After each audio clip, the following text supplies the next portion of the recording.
I'm sure we all remember that sweet, nostalgic unlock sound and home screen. Hello everybody, and welcome back to yet another video. So in today's video, we're going to be taking a look and seeing if the iPod Touch 4th Gen is even usable in 2026. This is mainly a follow-up to my iPad 2 in 2025 and iPhone 4S in 2025 videos. Both those did quite well, so I decided to follow up with yet another nostalgic iOS device, the iPod Touch 4. I'm sure many of us probably had them as children, or we may even have them now as our current music player. Me, I use this as my current music player.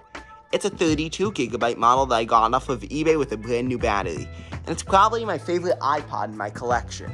So, to get full context, we gotta talk about what was this iPod Touch even initially.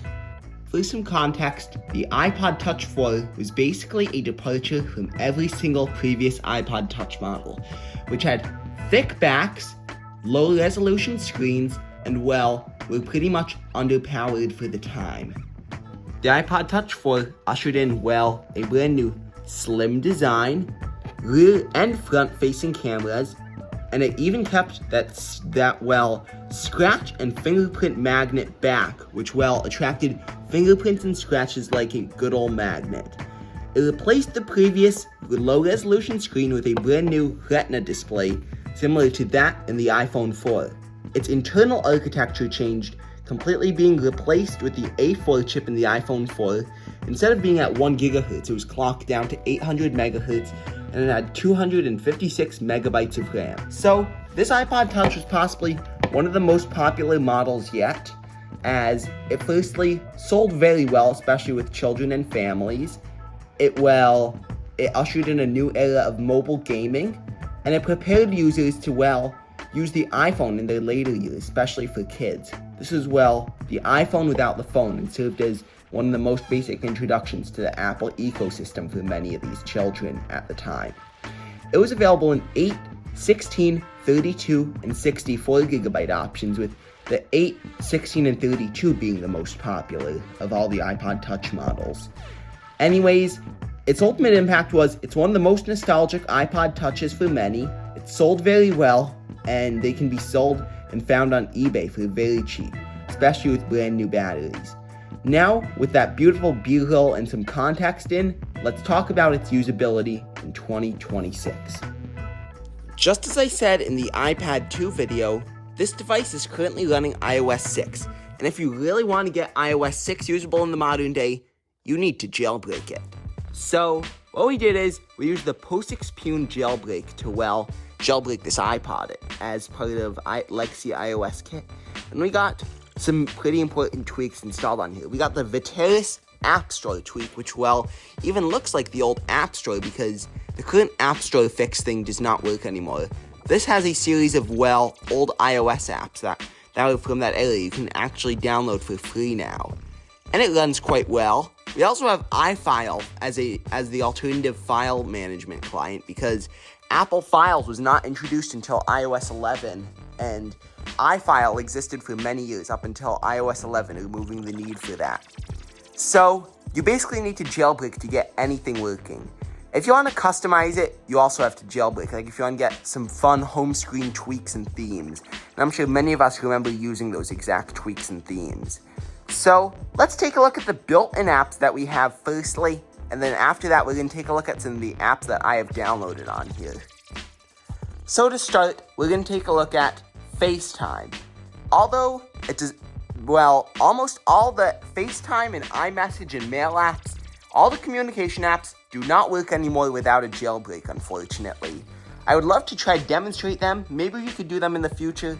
If you guys have any suggestions for future iOS tweak videos, please let me know. Calendar works pretty well because it's, a calendar. I think it even does sync with the iCloud if you do get iCloud working, via a jailbreak. Now, let's take a look at the entertainment apps, videos and music. Videos works pretty well. It allows you to store any videos that you have on here, so let's test. Keep up that good fight, will you? And kick us off on the right foot. It plays pretty well. That's a Dank Pods video I have on here for sample. And the music app, it also works well. So let's take a look at that. And I'm sure we all remember good old cover flow, if it even wants to do it. So you can, well, play and browse music on here. Sometimes I've had issues with cover flow because this, since it's macOS, it does get a little laggy sometimes. And there we go. I'm sure we all remember cover flow, browsing through the album art just like this. It's possibly like one of my favorite features of old iOS. So let's just test to see if, well, music is playing, because if we can even use this for, well, music playback. Unfortunately, most of the music I have on here is copyrighted, but let's give it a test with some copyright-free tracks. Let's try with Scarlet Fire.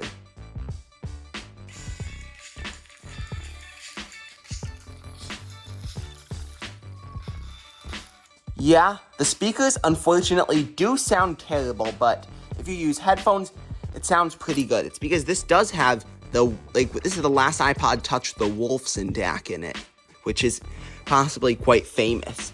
So we have all our entertainment apps done. Let's take a look at some of the other entertainment apps here. Unfortunately, we do know iTunes and App Store don't work. Newsstand works if you sync books. Game Center, I believe, does work with a jailbreak. And I'm sure we all remember this nostalgic Game Center UI. I think, believe it or not, Game Center does work, which is actually pretty crazy. Some people have reported it working. The clock app works, and then here's that beautiful old clock UI. The pinstripes, the world clock, everything looks really nice on here. So we also have notes, which is, well, for taking notes. They really had attention to detail here. You can see, I believe, it looks like you're actually typing on a notepad. And it even has, well, the marker felt font. I believe that is the correct name of the font, if I recall correctly. So that's pretty nice. Most of the iOS, most of the built-in apps here work well. We also have contacts and voice memos. So I'm sure we all remember, well, voice memos, it even does have the voice graph as well as the old school microphone here. So calculator, it's, well, a calculator. 1 + 1 = 2. So it is working. And then we do have the contacts also, I believe, does work with a jailbreak. Now it's time for the fun stuff. Seeing what apps work with when you do jailbreak, like Aftermarket apps, including the Apple iLife suite for iOS. So let's take a look at some of these Aftermarket apps and see if we can get them working. So let's start with some of the iLife apps: iMovie, GarageBand, iTunes U, and Apple Trailers. So let's try with some iMovie. Oh, that sounds good. This is like the really old version of iMovie. Let's see if we can even start a new project. I've never used this version of iMovie because I mainly use like modern iMovie, and yes, you can even get videos working in here. It's pretty wild. So it does run pretty well. I haven't done really much playing around with iMovie on here, but if you want to make, well, quick clips, I'm sure it'll definitely suit you pretty well.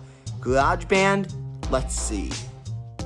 I think this is the first time I have launched GarageBand on here, and it even has that leather background showing the attention to detail. I think, it actually does work.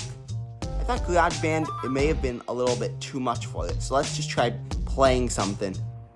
And it does take a little while to load because GarageBand's a little bit more intense.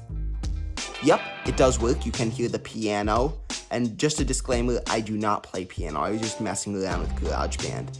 Let's try iTunes U. And it has that beautiful wood grain bookshelf. I know LGR would definitely want that. Unfortunately, as far as I know, iTunes U, they did take it offline a little while ago, but I believe you can theoretically get it working with either syncing iTunes U courses or with jailbreaks. I've never used Trailers. I believe Trailers, if this works, I'm going to be blown away. I think you can, unfortunately, it doesn't look like it's working anymore because it relies on an old server as well as Apple Maps, but if you do jailbreak with the specific tweaks that get Maps working again, then it'll get working. Now, it's time for the fun stuff. Let's take a look at some of these games and stuff. Google Maps, I believe, most of the Google apps like Docs, Sheets, and Slides do not work anymore because the servers, it doesn't even really talk to the modern Google servers anymore. Unfortunately, well, let's just try looking up gas stations near me. So, let's just, whoops. It is a little slow because, well, this is an older version of iOS. And unfortunately, it appears that Google Maps, it is a little finicky because these apps are definitely pushing the A5 to its limit in this case. So let's just try loading up, well, gas stations near me. Unenhanced experience. We just typed gas stations and it's freezing. Yep, it just crashed. That's the pain that you get with running these iOS devices on their maximum versions. We're going to get into this in my verdict later on. So let's try with the Google app. I think the Google app does work last time I tested. Google Now, rest in peace. It does not work anymore. Well, it looks like, let's just try going search. I already tried searching Mac 84. Update your browser. So let's just try DuckDuckGo. Let's see if DuckDuckGo even works with this Safari browser. Because, well, we're getting into web browsing. Let's go to duckduckgo.com. DuckDuckGo. And it does work. So, if y'all really do need a web browser for iOS 6 in 2026, Google doesn't work, but try DuckDuckGo. It's also available, I believe, as a Viteris repo if you want. No, not a repo, I meant an IPA. Now with the web browsing done, let's just try some games. Let's try with Flow Free. This is a classic for many of these iOS devices. Let's go to Free Play and see if this even works. Regular pack, let's try seeing how this well performs. It's a little slow loading the board, dragging the pipes. I believe it's okay once you let it warm up, because this game, it actually isn't very intense. I've tried it on my iPad 2 before on iOS 6, and well, it's not too intense, because my guess is it is a little slow on here because this doesn't have enough RAM to run Flow Free fully. It runs a little bit slowly, but it actually does run miraculously, unlike Candy Crush. Now, that leaves us with one thing, the camera. This is basically the most used part of almost any iPhone, iPad, or iPod Touch. Well, this iPod Touch has an awful camera. The back camera is 0.7 megapixels, records in 720p, and the front camera, oh, it's terrible. VGA, photos, and video. And for a beautiful comparison, we're gonna have this iPod go head to head with the camera that literally records all my content, the iPhone 13. So as you can see, it's mainly blurry in here, which is not good. Now as we transition to this sunrise picture, you can see the focus is really off because it focuses on, well, the screen. This salad, it tries to picture the colors, but it's still really blurry. Now with this late night setting, it's really blurry, but it does kind of struggle in low light. So this, well, picture out the window, it mainly ignores the background. Now, as you can see with the iPhone 13, the colors really pop. It looks so much better. It also focuses on specific elements more and blurs the background. Just like in here, you can see it focuses on the detail in that water plate. Also in this photo of the marking flag, it blurs the house in the background and you can really notice the details in the soil. This daffodil, this is a beautiful picture. It could be basically a wallpaper. Well, as we can see, the camera on this thing is absolutely terrible. Now with the camera tests done, what's my final verdict? Is the iPod Touch 4 usable in 2026? Yes and no. Yes, if you know how to jailbreak and, well, work around that. But if you do not know how to do that, absolutely not. Stay away. Instead, what I would recommend is definitely the latest and greatest iPod Touch 7. If you do not know how to jailbreak. It goes up to iOS 15, which is still supported by Apple, and it runs quite well. I have one of those, but it runs iOS 13. However, if you want raw performance and do want a jailbreak, I would recommend at least an iPod Touch 5, because that you can have a lot of fun with downgrading it. I would recommend 32 gigs plus, because you can cool boot to iOS 6, iOS 7, iOS 8. You can downgrade to 8.4.1, better performance. It's a great device. I used to have one of those. Well, I'd say, again, you can get this if you're willing to trade the performance for, well, iOS nostalgia. So that about concludes it for the video. Thank you so much for watching this video. Please like, watch, and subscribe. I will see you guys in the next one. Bye, y'all.